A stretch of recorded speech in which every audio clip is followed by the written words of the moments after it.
레위기 18장. 여호와께서 모세에게 말씀하여 이르시되 너는 이스라엘 자손에게 말하여 이르라. 나는 여호와 너희의 하나님이니라. 너희는 너희가 거주하던 애굽 땅의 풍속을 따르지 말며 내가 너희를 인도할 가나안 땅의 풍속과 규례도 행하지 말고 너희는 내 법도를 따르며 내 규례를 지켜 그대로 행하라. 나는 너희의 하나님 여호와이니라. 너희는 내 규례와 법도를 지키라. 사람이 이를 행하면 그로 말미암아 살리라. 나는 여호와이니라. 각 사람은 자기의 살부치를 가까이 하여 그의 하체를 범하지 말라. 나는 여호와이니라. 내 어머니의 하체는 곧 내 아버지의 하체이니 너는 범하지 말라. 그는 내 어머니인즉 너는 그의 하체를 범하지 말지니라. 너는 내 아버지의 아내의 하체를 범하지 말라. 이는 내 아버지의 하체니라. 너는 네 자매 곧 내 아버지의 딸이나 내 어머니의 딸이나 집에서나 다른 곳에서 출생하였음을 막론하고 그들의 하체를 범하지 말지니라. 네 손녀나 네 외손녀의 하체를 범하지 말라. 이는 네 하체니라. 네 아버지의 아내가 네 아버지에게서 낳은 딸은 네 누이니 너는 그의 하체를 범하지 말지니라. 너는 네 고모의 하체를 범하지 말라. 그는 네 아버지의 살부치니라. 너는 네 이모의 하체를 범하지 말라. 그는 네 어머니의 살부치니라. 너는 네 아버지 형제의 아내를 가까이 하여 그의 하체를 범하지 말라. 그는 네 숙모니라. 너는 네 며느리의 하체를 범하지 말라. 그는 네 아들의 아내이니 그의 하체를 범하지 말지니라. 너는 네 형제의 아내의 하체를 범하지 말라. 이는 네 형제의 하체니라. 너는 여인과 그 여인의 딸의 하체를 아울러 범하지 말며 또 그 여인의 손녀나 외손녀를 아울러 데려다가 그의 하체를 범하지 말라. 그들은 그의 살부치이니 이는 악행이니라. 너는 아내가 생존할 동안에 그의 자매를 데려다가 그의 하체를 범하여 그로 질투하게 하지 말지니라. 너는 여인이 월경으로 불결한 동안에 그에게 가까이 하여 그의 하체를 범하지 말지니라. 너는 네 이웃의 아내와 동침하여 설정함으로 그 여자와 함께 자기를 더럽히지 말지니라.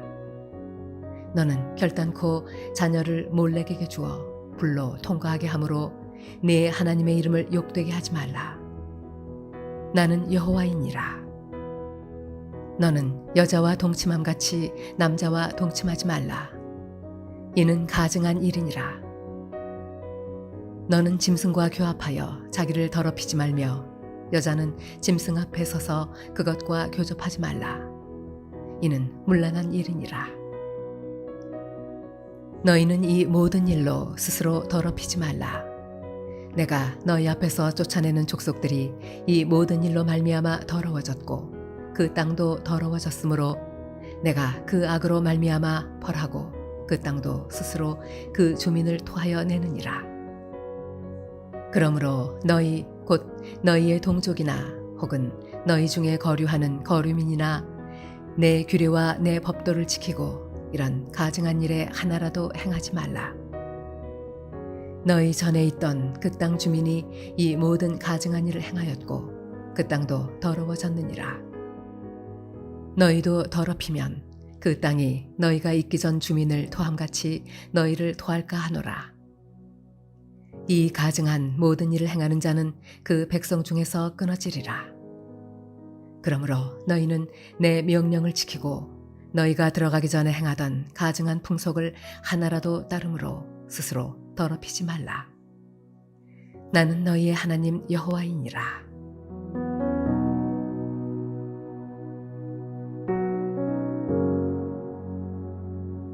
할렐루야. 오늘 하루도 하나님의 은혜 가운데 믿음으로 승리하는 하루의 삶이 되시기를 소원합니다. 우리가 어제 함께 보았던 레위기 17장 말씀에는 하나님께서 이스라엘 백성들에게 그들이 기르는 가축의 동물의 피를 먹지 말 것과 함께 그들이 그들을 식용으로 삼아서 잡을 때에 회막문 바뀌든지 아니든지 먼저 여호와 앞에 드릴 것에 대한 이 규례를 정하신 다음에 오늘 우리가 읽은 이 레위기 18장 말씀에는 하나님께서 이스라엘 백성들에게 이전에 살아왔었던 애국과 광야를 지나 거하게 될 가나안에서의 풍속과 규례를 따르지 말 것에 대해서 말씀을 하십니다. 애국과 가나안의 풍속은 무엇이었을까요? 크게는 4가지의 죄악들이 이 가운데 자행되고 있었음을 우리는 말씀을 통해 발견할 수 있습니다. 첫 번째는 근친상간이고요. 두 번째는 인신제사입니다. 21절 말씀 가운데 나와 있고요. 세 번째는 동성연애이고요. 22절 말씀에 나와 있습니다. 네 번째는 동물과의 수간, 23절입니다. 이렇게 이 네 가지의 죄악은 이 당시 이방 문화 가운데서 죄가 아닌 자연스러운 현상으로 간주되어져 있었다라는 것이죠. 광야의 훈련은 하나님이 그들에게 약속하신 가나안 땅으로 들어가 살기 위해 준비해야 하는 거룩의 훈련이었습니다. 그런데 그들이 거룩한 자로 구별되어 살기 위해서는 그들의 문화와 동화되어져 가서는 안 되었다라는 사실입니다. 이렇게 위에서 언급한 4가지의 죄악들은 하나님께서 가증히 여기시는 죄악들입니다.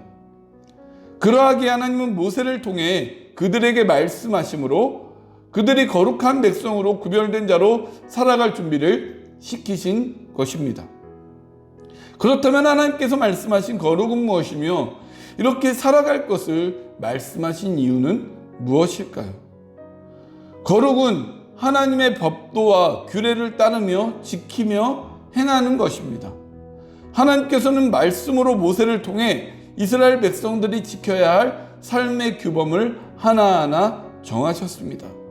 그것은 이스라엘 백성들을 그저 수동적인 사람들로 살아가게 하기 위함이 아닌 하나님의 말씀을 통한 규범을 지켜나감으로 앞으로 살아갈 땅에서 죄악에 동화되지 않고 그들의 창조주가 누구이며 그들의 삶을 이것까지 인도해 주신 분이 누구이며 또한 그 가운데 베풀어 주신 은혜를 깨달음과 동시에 그들이 구별된 자로서 하나님을 영화롭고 기쁘시게 드리는 삶을 살게 하기 위한 이러한 하나님의 방침이었다라는 것입니다.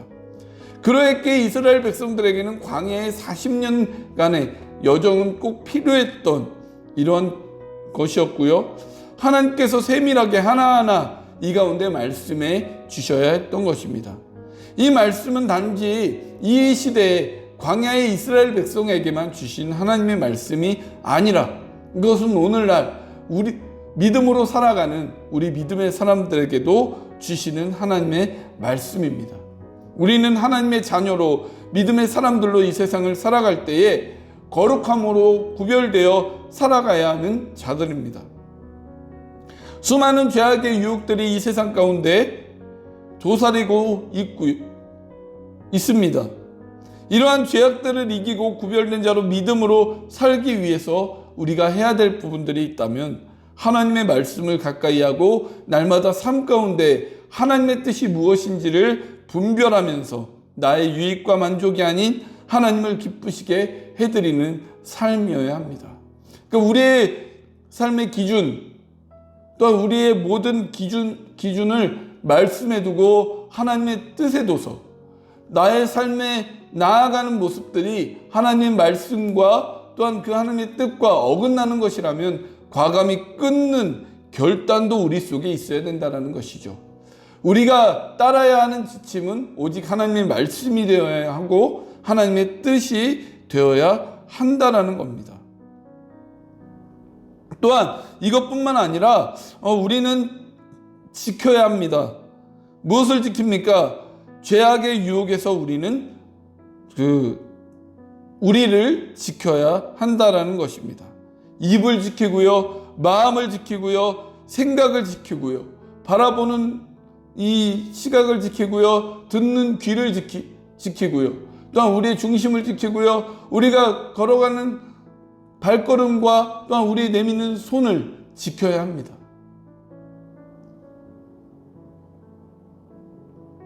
그 모든 것의 방향성을 하나님으로 향할 때 우리는 지키고 승리할 수 있습니다.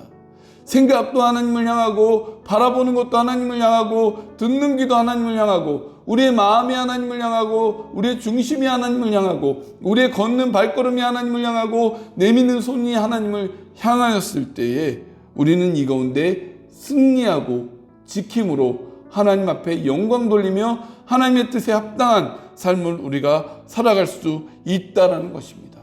우리는 우리의 마음을 지키시고 생각을 지키시고 또한 우리의 입술을 지키시고 눈과 귀를 지키셔서 정말 우리의 삶의 모든 나아가는 모습들이 하나님이 원하시고 기뻐하시는 그러한 삶의 자리로 나아가는 우리의 모습이 있으시기 원합니다.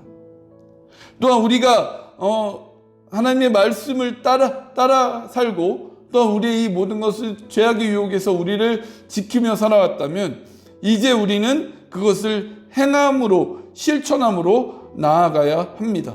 믿음은 행함이 동반되어져야 합니다. 인내함으로 하나님만을 따라갔고 결단함으로 하나님만을 바라보며 유혹에서 지켜냈다면 이제는 실천하는 삶으로 나아가야 합니다. 무엇을 실천합니까? 우리가 지킨 입술과 마음의 생각을 하나님의 영광을 드러내는 데에 실천함으로 살아가야 합니다. 믿음으로 행하고자 할 때에 우리에게 찾아오는 어려움과 시련과 연단도 또한 있을 수 있습니다. 행한다는 건 삶의 방향성과 기준을 하나님이 원하시는 것으로 향한다라는 것입니다. 하나님이 원하시는 것, 때로 우리가 살아가려고 하다 보면 때로는 희생이 필요하고요, 때로는 손해가 필요하고요, 때로는 포기가 필요한 이런 모습들이 있어야 된다는 것이죠. 하나님의 뜻을 이루기 위해서 우리가 이 많은 것들을 내려놓아야 하는 부분들이 있어야 한다는 것입니다. 또한 이렇게 하나님이 원하시는 것으로 우리가 살아가다 보면 죄악된 세상과 현실에서 우리는 부딪힐 수밖에 없다라는 거죠. 우리도 저 천국 영생의 삶을 살 때까지 이 세상 가운데 매일 구별되며 세상과 되지 않고 살아가야 하는 사람들입니다. 그렇게 살아가기 위해서 하나님께서 우리에게 요구하시는 것들이 바로 거룩입니다. 그러니까 즉 이스라엘 백성들에게 너희가 애굽과 가나안의 규례와 풍속을 따르지 말라라고 하는 것은 그 삶 속에 동화되어서 죄악된 삶을 살아가는 것이 아니라 따르고 지키며 행함을 통해서 거룩하고 구별된 삶으로 늘 하나님을 바라보며 그 말씀대로 거하며 살아가고 또한 입술과 생각과 마음과 기준과 중심의 모든 것들을 지키며 또한 지켰다면 그 가운데 하나님이 원하시는 것이 무엇일지에 대한 그런 방향성을 잘 설정하여서 삶의 실천적인 요소들로 살아가는 모습들, 이러한 부분들이 거룩에 대한 구별된 자로서 살아가는 삶의 방침임을 하나님께서 말씀하시면서 그 가운데 이들이 행했던 부분들을 따르지 말 것에 대한 그런 규례를 정하신 것입니다. 이것이 오늘을 살아가는 우리 믿음의 사람들에게도 필요한 요소입니다. 세상의 가치들이 아무리 중요하고 좋은 것이라고 할지라도 그것이 하나님 앞에 나아가는 데 걸림돌이 되는 요소이고 죄악된 요소라고 한다면 우리는 과감히 결단함으로 끊고 나아가는 우리의 모습들이 되어야 할 것이고요. 또한 이 세상 가운데 우리는 구별된 자들로서 동화되어 살아가는 자들이 아닌 하나님이 원하시는 삶의 방향성을 가지고 살아가는 우리의 삶의 모습들이 되어야 할 것입니다. 이러한 삶이 될 때 하나님 앞에 우리는 토하여 내어 버려지는 삶이 아닌 하나님의 축복과 인도와 보호 가운데서 승리하며 은혜의 풍성함을 누리며 살아가는 우리의 인생이 된다라는 것을 우리가 기억하시면서 하나님이 원하시고 기뻐하시는 삶을 살아가는 우리 성도님들의 삶이 되시기를 주님의 이름으로 간절히 축원을 드립니다. 기도하시겠습니다. 하나님, 오늘 하루 살아가는 우리의 삶 가운데 우리가 세상과 구별되어지는 삶을 살아가는 자들이 되어서 세상에 동화되어 하나님이 가증히 여기시는 죄악을 범하며 살아가는 우리의 모습이 아니라 하나님의 말씀만을 따르고 하나님의 뜻만을 따르고 우리의 입술과 마음과 생각과 모든 기준을 또한 우리의 중심을 지키며 살아가는 우리의 인생이 되며 또한 그 모든 것 속에 하나님이 원하시는 방향대로 우리가 하나님 실천하며 살아가는 믿음의 자들이 되어서 세상을 승리하며 하나님의 은혜의 풍성함을 누리며 이 세상을 살아가는 우리의 모습들이 될 수 있도록 인도하여 주옵소서. 우리의 삶을 지켜주시고 보호하여 주시고 인도하여 주시고 날마다 함께하여 주시기를 간절히 소원하며 이 모든 소원 하나님 앞에 올려드리며 거룩하신 예수 그리스도의 이름으로 기도하옵나이다. 아멘.